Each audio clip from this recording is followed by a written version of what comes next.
Di antara adab bersama Allah adalah ridha dengan takdir Allah. Di antara adab bersama Allah adalah ridha, rela dengan keputusan Allah dan juga dengan takdirnya. Bersabar apabila ditimpa musibah. Maka ini adalah termasuk beradab dengan Allah SWT. Karena apa yang Allah takdirkan tidak semuanya khair, tidak semuanya berupa nikmat. Terkadang yang ditakdirkan kepada kita adalah berupa musibah. Kewajiban kita adalah beriman dengan seluruh takdir. Dan ini adalah bagian dari rukun iman yang 6, sebagaimana sabda Nabi SAW, wa antu'mina bil qadari khairihi wa syarrihi. Dan engkau beriman dengan takdir yang baik maupun yang buruk. Maka di antara adab bersama Allah, apabila Allah mentakdirkan kepada kita sebuah musibah, ya, sebuah cobaan, sebuah ujian, adab kita bersama Allah adalah bersabar atas ujian ini dan mengetahui bahwasanya ini adalah dari Allah. Allah yang telah mentakdirkan, dan tidak mungkin kita bisa keluar dari apa yang Allah takdirkan. Sebagaimana sabda Nabi SAW, ma asabaka lam yakun liyukhti'ak, wa ma akhta'aka lam yakun liyusibak. Apa yang luput darimu, artinya tidak ditulis di kitab takdir, maka itu tidak akan menimpa dirimu. Ya, apa yang luput darimu tidak ditulis di dalam kitab takdir Lauhul Mahfuz, maka tidak akan menimpa dirimu. Dan apa yang sudah ditulis oleh Allah di dalam kitab takdir, maka dia akan menimpa dirimu. Tidak mungkin engkau bisa menghindarinya. Tidak mungkin engkau bisa melepaskan dirimu dari takdir tersebut. Maka kewajiban kita apabila mendapatkan musibah, hendaklah kita ridha dengan takdir Allah SWT, ridha dengan keputusan Allah. Tidak mungkin kita bisa keluar dari takdir yang sudah diputuskan oleh Allah, dengan keyakinan bahwasanya di dalam takdir tersebut ada kebaikan bagi kita, ada hikmah yang mendalam. Terkadang hikmahnya tidak kita ketahui, dan harus kita yakini bahwasanya apa yang Allah takdirkan adalah keadilan bagi diri kita. Tidak mungkin di dalam keputusan Allah, di dalam takdir Allah ada kezaliman. Allah SWT tidak menzalimi hambanya.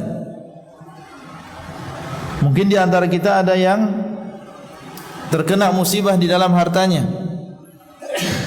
ya, sudah bisnis bertahun-tahun, ternyata dia mengalami kebangkrutan, mengalami kerugian.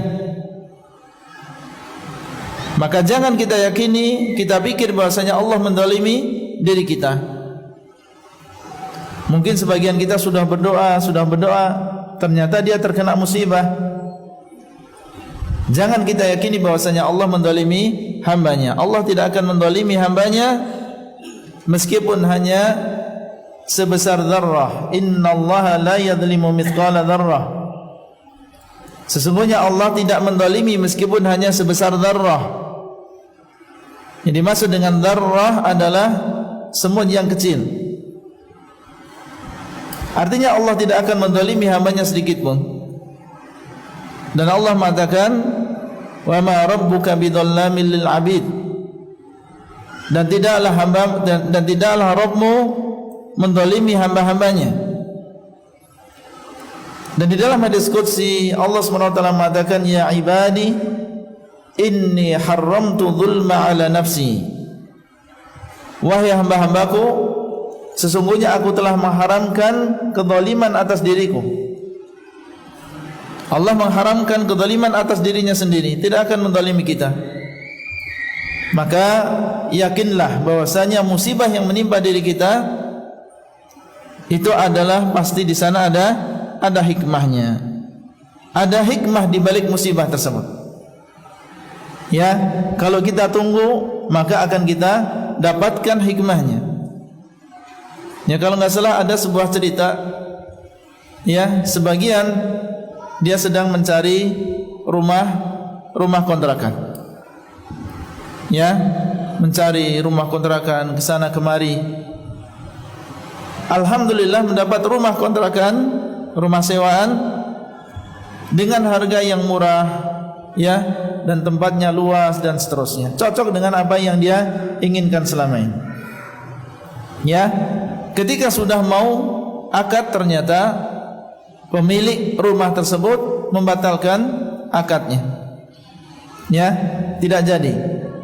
Tentunya ya kita bisa bayangkan bagaimana dia, ya, kesedihan dia, ya, sudah susah mencari ternyata dan hampir sudah ya akad, ternyata dia membatalkan akadnya, harus mencari lagi. Ya, sementara keluarga sudah membutuhkan rumah tersebut. Ya, kemudian akhirnya dia menyewa rumah yang lain seadanya. Beberapa hari setelah itu terdengar bahwasanya rumah yang tadi, ya, yang dia dapatkan pertama kali tadi ternyata dia, ya, ada musibah, artinya dia runtuh, ya, runtuh rumahnya. Barulah setelah itu dia sadar, alhamdulillah, ia memuji Allah bahwasanya dia tidak jadi menyewa rumah tadi. Awalnya dia mengira itu adalah kejelekan bagi dirinya, tapi ternyata di dalamnya ada hikmahnya.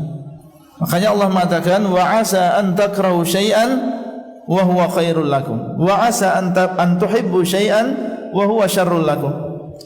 Mungkin barangkali dirimu membenci sesuatu padahal itu lebih baik bagi kalian.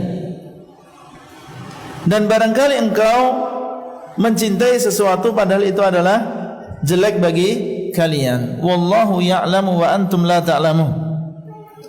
Dan Allah, dialah yang mengetahui sementara kalian tidak mengetahuinya.